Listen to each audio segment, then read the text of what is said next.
Now that's more like it. Here's a look at the brand new McFarlane Toys Superpowers Blue Costume Batman.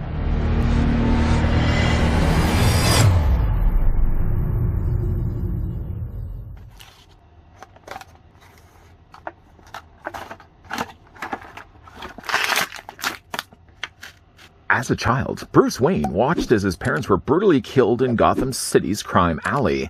Traumatized by their deaths, he devoted his life to becoming the world's greatest weapon against crime, the Batman. Oh, it's not just a redo, where we have a Bats now in blue. They have completely overhauled the Superpowers figure line, at least based on the Batmans alone. And I'll bring in the other one that we did get earlier from the Superpowers line.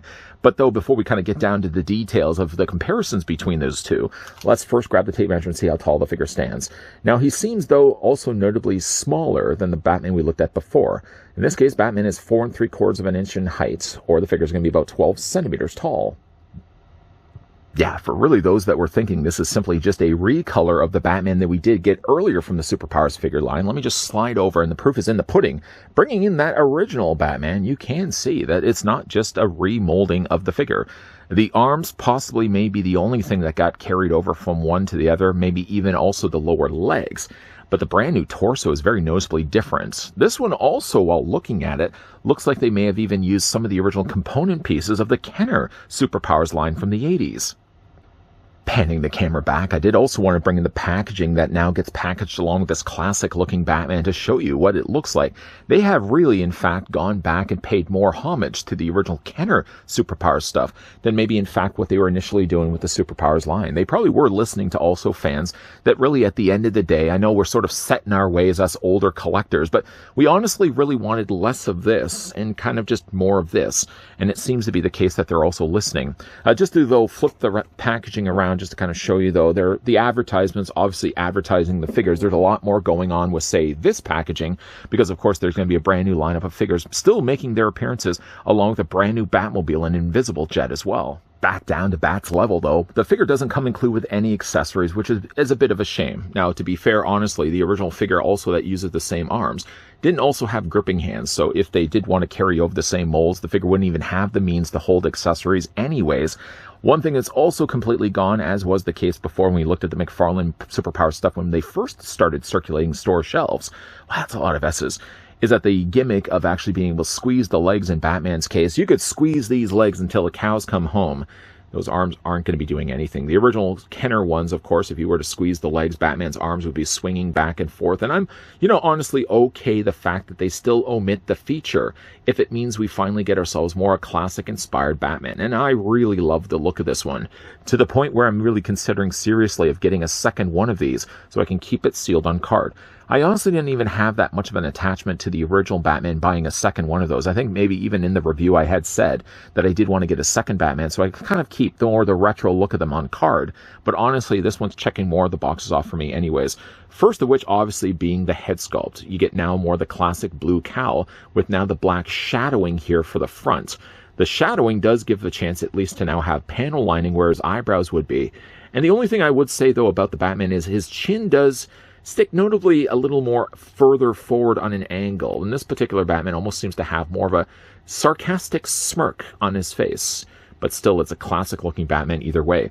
Like the cases before as well, this does have a removable cape. The cape this time around still attaches by sort of a C-clamp clip inside. Now, I've heard that these are actually plastic. They're not metal. So you probably would not want to do what I'm doing right now in case you actually accidentally break the clip. But this sits quite nicely over Batman's body.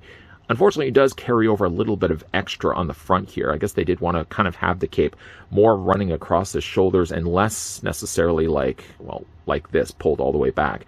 I suppose what you could always do, too, if you don't think that if you think there's too much cape, you probably could fold a little bit of it back like this. I mean, do the exact same thing on the other side.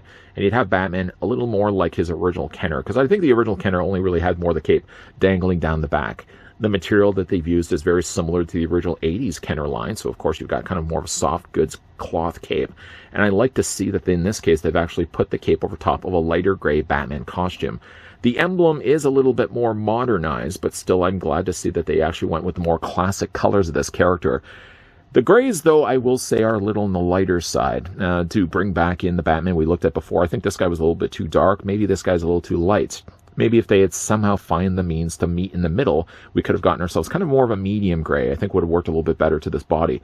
But I will say though, I like the blues. The blues work really well for this figure, not only both in the mask, obviously in the gloves, obviously then in the lower trunks and in his boots down below as well. The brighter color of the utility belt looks likely that it's been painted over existing plastic, but it looks at least like there's nothing bleeding underneath it, like they've applied the necessary second coat of paint. The figure does have articulation, but again, like the articulation are generally quite limited for these figures. The original Superpowers also had, minus of course the gimmick and feature that went along with them, usually just swiveled arms, swiveled legs, and knee articulation as well. And that carries over and follows suit with this suit of Batman, so all the articulation is all going to be retained and kept the same. So for his articulation, for example, his head does rotate back and forth. Man, that's a cool looking Batman though. The head does, yeah, rotate back and forth, stay on the review. Arms rotate all the way around because there's no, of course, gimmick pending. The figure has no waist articulation at all, but the legs at least go forward and back all the way. And the figure does also have knee articulation also as well. So it has it all where it needs to count. The other thing about this figure as well is that if you look on the undersides of the figure's feet, he does have peg holes. If the question was possibly popping up, if you could possibly use yourself a display stand also produced by McFarlane's team, the answer is yes. It is using the same diameter sized peg. So if you did want to use yourself a McFarlane Toys display stand, by all means, all the power to you.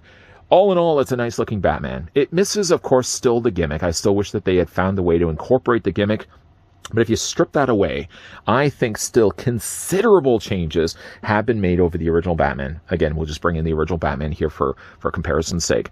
You know, while, again, I see where the approach was, where they wanted to take what was the fun and the charm of the original Superpowers and sort of now modernize it for a new line of collectors out there.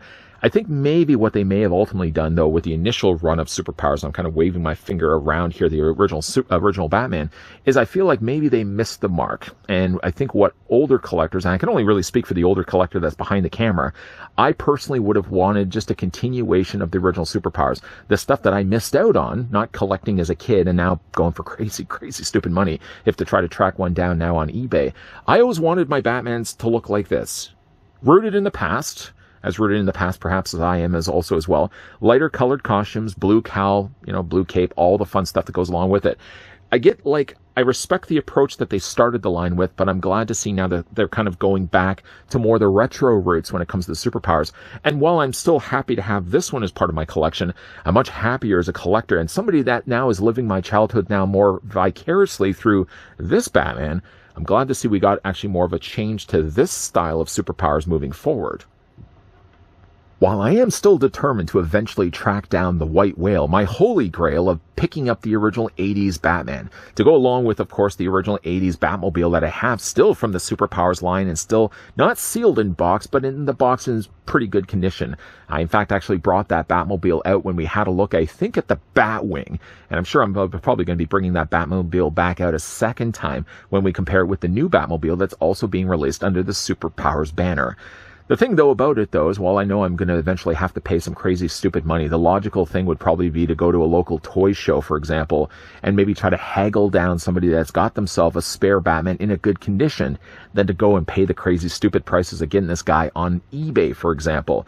But, honestly, though, now that I'm seeing what we've now gotten with the new Superpower stuff, I'm maybe not longing as much to try to track down that Batman right away. I'm actually happy with getting this one and having it sort of my stand-in Batman till eventually I find that other one at a better, decent price. This one I haven't actually really should have brought in the Batmobile for comparisons. I might probably ultimately do that. When we do have a look at the Batmobile, mark my words, commit me to this. When we do eventually look at the brand new Batmobile, I will also bring in that original Batmobile, and then I'll put this Batman in the cockpit of that other Batmobile to see if he actually still fits.